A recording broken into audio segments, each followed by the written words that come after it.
Who was Peter Sutcliffe?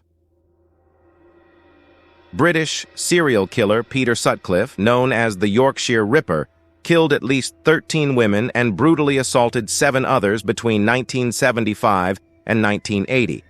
His earliest known attack was in 1969. That victim survived and didn't press charges. Terror spread through northern England as Sutcliffe's attacks continued, spurring a years-long manhunt that involved an estimated 2.5 million police hours.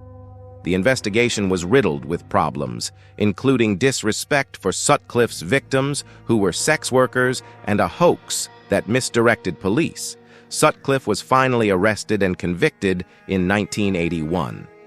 The Yorkshire Ripper has attracted continued interest over the years, with his story being told in a true crime podcast and in the 2020 Netflix documentary The Ripper. Sutcliffe died in November 2020 at age 74. Early life. Peter William Sutcliffe was born on June 2, 1946 in Bingley within England's West Yorkshire County. His parents were John and Kathleen Sutcliffe. Peter grew up with 5 younger siblings, 2 brothers and 3 sisters, in a working-class Catholic family. As a teenager, he was said to be a loner with voyeuristic tendencies. He left school in 1961 when he was 15, and afterward took on several different jobs, including at a factory and a mill.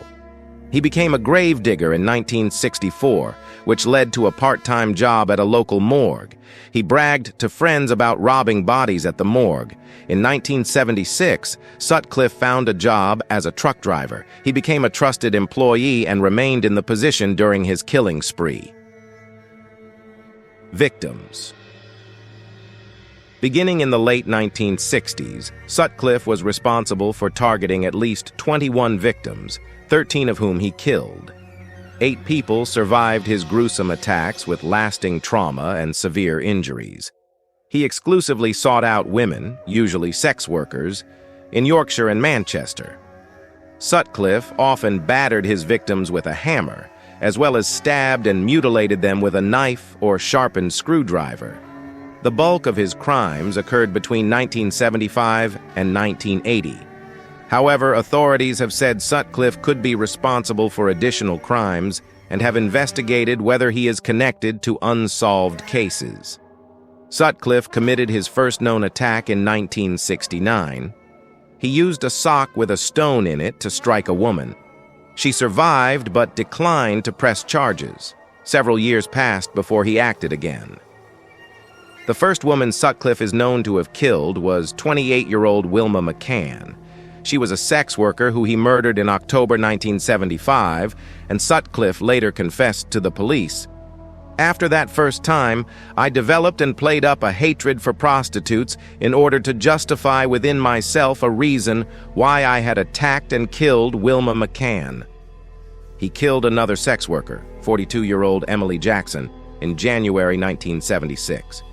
In 1977, Sutcliffe took the lives of 4 women, 28-year-old Irene Richardson in February, 32-year-old Patricia Atkinson in April, 16-year-old Jane McDonald in June, and 21-year-old Jean Jordan in October.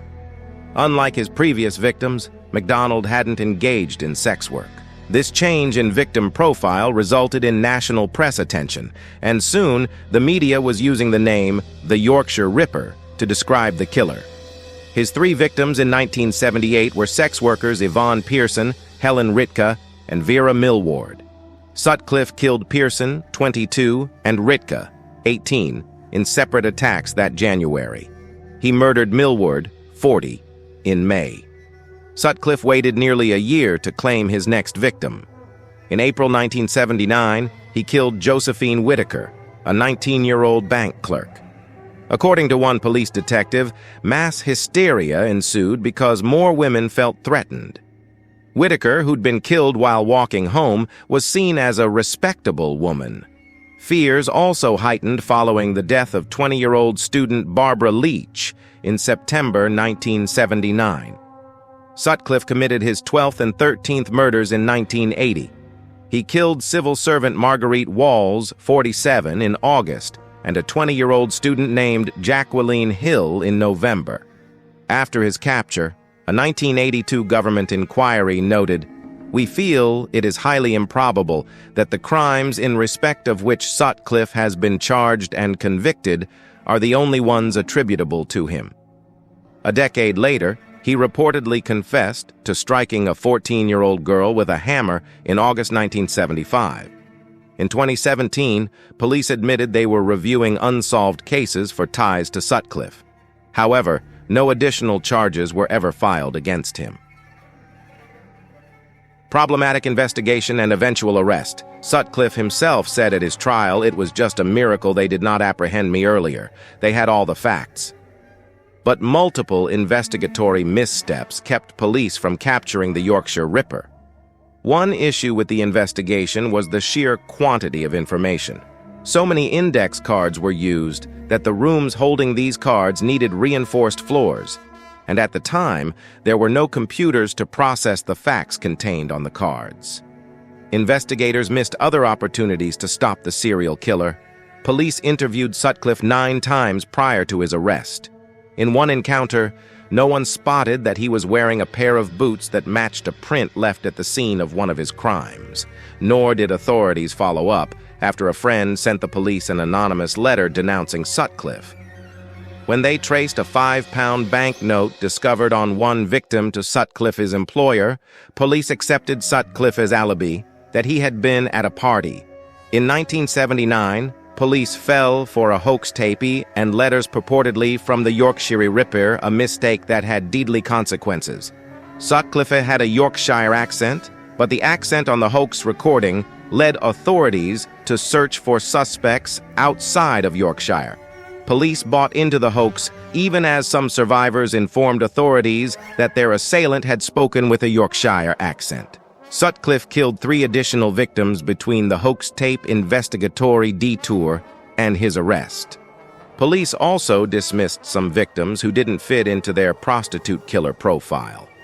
This meant that when Marcella Claxton, who wasn't a sex worker, survived an assault in May 1976, her testimony was ignored, along with the accurate sketch she'd helped create. In addition, police believed that the women Sutcliffe targeted had engaged in behavior, such as sex work, being out late at night, or drinking alone. That had attracted his attention, and they counseled women to either stay home at night or only go out with a trusted male escort. When investigators finally accepted that the killer wasn't solely targeting sex workers, one detective said, Sutcliffe was now pursuing innocent victims. This attitude was also on display during Sutcliffe's trial, when a prosecutor said of the victims, "Some were prostitutes, but perhaps the saddest part of the case is that some were not." The last 6 attacks were on totally respectable women. Following Sutcliffe's death in 2020, a police constable issued an apology for the additional distress and anxiety caused to all relatives by the language, tone, and terminology used by senior officers at the time in relation to Peter Sutcliffe's victims. Ultimately, Sutcliffe was arrested in the city of Sheffield on January 2, 1981. He was sitting in a car with a sex worker, Olivia Rivers, when police spotted his fake license plates.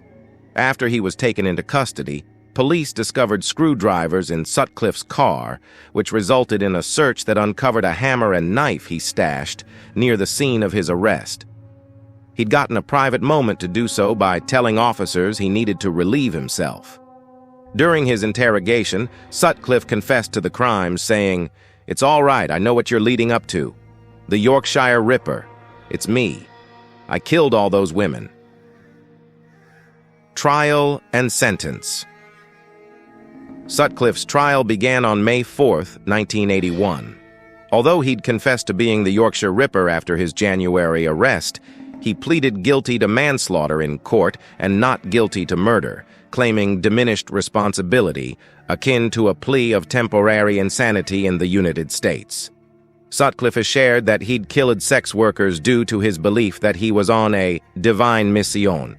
Sutcliffe's plea of diminished responsibility, which could have resulted in a lighter sentence, wasn't successful. On May 22, 1981, he was found guilty of 13 murders and 7 counts of attempted murder. The judge sentenced him to 20 life terms and recommended a minimum sentence of 30 years. The death penalty wasn't an option, having been abolished in 1965. After he was captured and behind bars, Sutcliffe began using his mother's maiden name and going by Peter William Coonan. In 1984, a diagnosis of paranoid schizophrenia saw Sutcliffe removed from prison and sent to Broadmoor Hospital, a secure psychiatric facility. While in custody, Sutcliffe applied for the right to parole, but a 2010 ruling said that he would never be released from prison. He was declared mentally able to leave the secure hospital and sent to a maximum security prison in 2016. Sutcliffe experienced numerous assaults while in custody. In 1997, an inmate stabbed Sutcliffe's eyes with a pen, and he subsequently lost vision in his left eye. Death. Sutcliffe died at age 74 on November 13, 2020, at the University Hospital of North Durham in England. The hospital was near the prison where he'd been serving his sentence. At the end of October, Sutcliffe had been treated for a suspected heart attack at the hospital. Following his hospital stay, he reportedly tested positive for COVID-19 but refused treatment. His ex-wife Sonia is believed to have planned his funeral.